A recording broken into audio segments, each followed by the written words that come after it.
So here we have our E46 M3 project car. We've already installed a complete Super Sprint exhaust from head to tailpipe on this vehicle with stepped headers.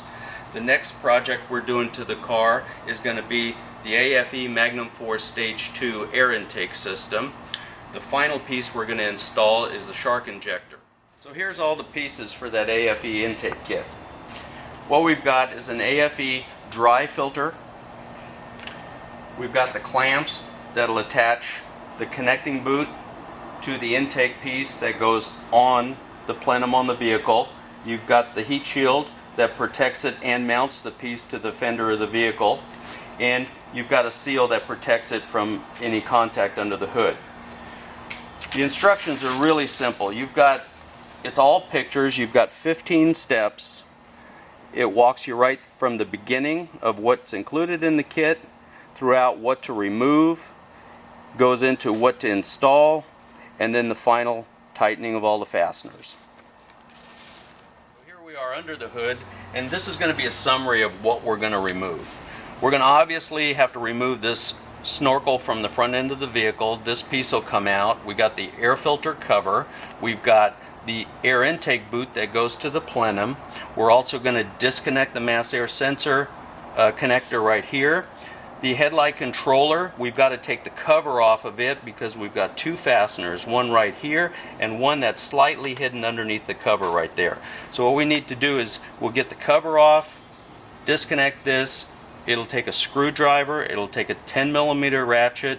It includes a T20 Torx with the kit. The whole system should come off in just a few minutes.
Okay, we're going to put the boot in position, reach inside, make sure it slips completely over the flange. This will be the last chance to really get to this area here to make sure it's on. Here's the clamp we're going to install. Kind of pinch it a little bit into an oval because the plenum has a slight oval shape to it.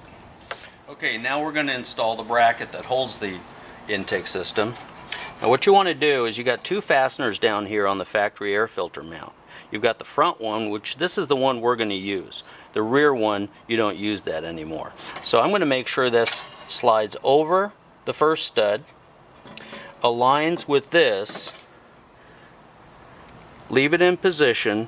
You're going to put a flat washer and a 6mm nut on top of this existing mount from the old system. And right now I'm just going to tighten everything fairly tight. I just want to keep it a little loose so I can move it later on. Now what I want to do is I want to align this hole so I can have this piece tightened down. And what this is, I'm just using the factory. You're required to use the factory fasteners there for that. We'll get this in position. I've installed the other factory bolt from the air filter assembly, the original one, to reattach the headlight control unit. Now I'm going to tighten this all the way down because we're finished in this area right here. Now we're ready to install the intake tube. What I've done here is I've installed the clamp that I'm going to need to attach to my coupler onto the tube first loosely. I've also put my screw to the clamp in the position it's going to need to be in so I can tighten it down. I'm going to feed it through the opening, and what I'm going to do is turn it up, get it into the boot slightly, and then rotate it towards the engine. Once I've rotated it towards the engine, I know that the bottom part is attached, and I'm just going to slip it over. There we go. Now we're in position. You might want to feel it all the way around. We can't have any vacuum leaks here. This is a pretty critical spot right here. Then I'm going to feed my clamp all the way through. Put it into position, and then tighten it down. Next step, we're going to tighten the tube, the intake tube, up to the housing. Now, I've already installed the lower bolt, but I left it loose. I always install the most difficult bolt first. Then you go to the top, bolt, washer, line up your hole, and you're going to go through the connector, put a nut on the back side. They're both 10 millimeters, so you need a 10 millimeter socket, a 10 millimeter wrench. The next step, we're going to tighten the heat shield bracket assembly. Now, there's a wire right behind the bracket that you don't want to pinch underneath the bracket. So what we're going to do is pull it out of the way, we're going to push the bracket down, and we're going to tighten everything down now.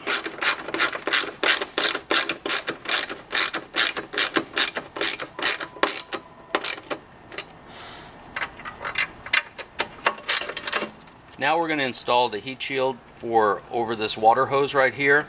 We'll do the lower bolt first, get it started.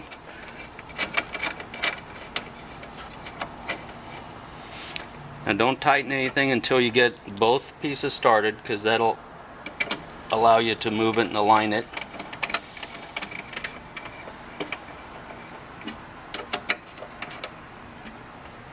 Now what we're going to do is install the filter unit.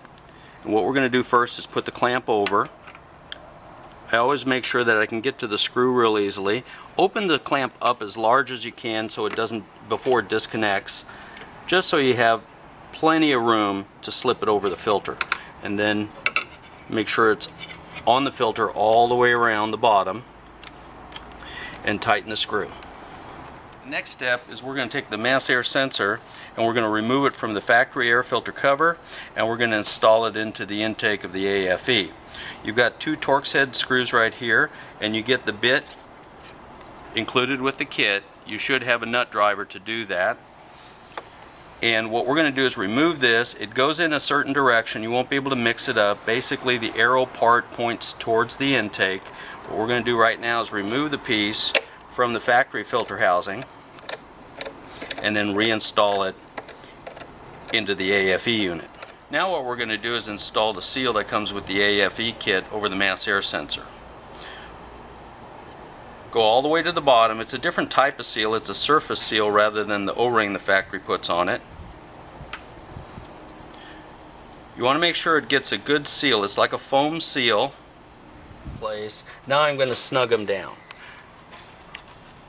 Now you don't need to over torque these. All we're trying to do is just compress the seal slightly, apply a little bit of pressure to keep it tight.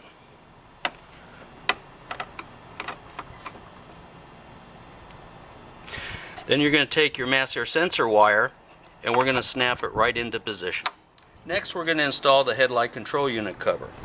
That'll go back into position. There's a tab slot in each corner over here that we got to make sure that we get position on.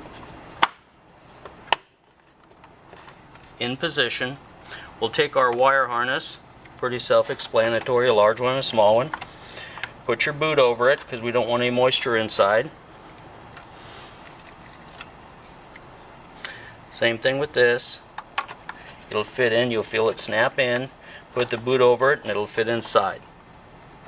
Now the only thing left is our cover seal. Okay, the upper seal has a break point right here. What you want to do at that break point, that's what's going to go around the corner smoothly here. So what we're going to do is you're going to tuck that all the way down over the sharp edge of the sheet metal.